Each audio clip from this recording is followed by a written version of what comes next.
We're heading out again to the Normandy coast now, shrouded with a smoke pall from the raging battle. Here we hear from two London veterans about their D-Day memories 80 years on. Now, next Thursday we'll see the 80th anniversary of the D-Day Normandy landings. It was a pivotal day for the Allies as they began their campaign to liberate Europe from the Nazis. Of the veterans still alive, a group of them will be taken to France for commemorations by volunteer black cab drivers. Vincent McAvenny has met two veterans in their late 90s, and his report starts with news footage from the time. The Allied invasion of Europe from the west is launched. D-Day, the second front and the second battle of France. My name's Leslie Underwood. I went in the Navy at 16 years of age, went into D-Day and unloaded ammunition, etc. My name is Mari Scott. On D-Day, I was operating a VHF radio, so I heard everything.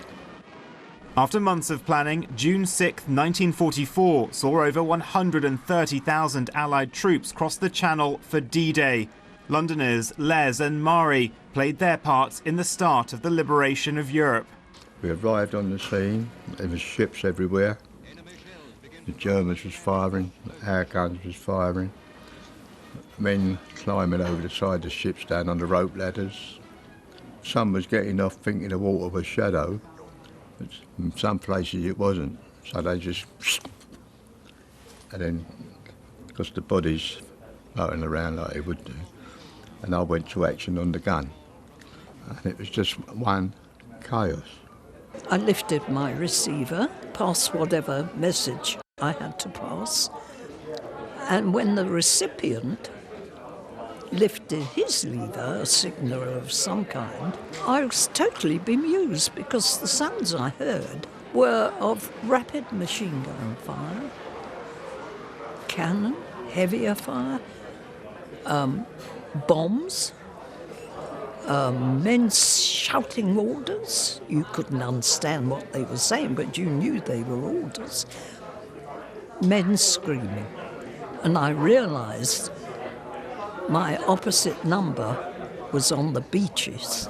Les, now 98, and Mari, now 97, believe it's important to keep making their remembrance crossings. The people out there are so grateful. You feel like one of them when you go out there, and you want to be with them again and share the peace with them.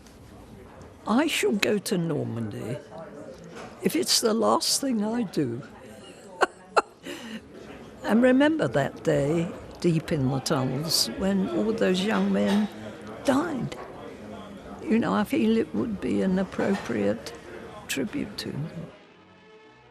Britain's oldest surviving Second World War veteran is preparing to play his part in the 80th anniversary of the D-Day landings. Donald Rose, who's 109, was shot in the leg on the beaches in Normandy and awarded France's highest honour for his bravery, the Légion d'honneur.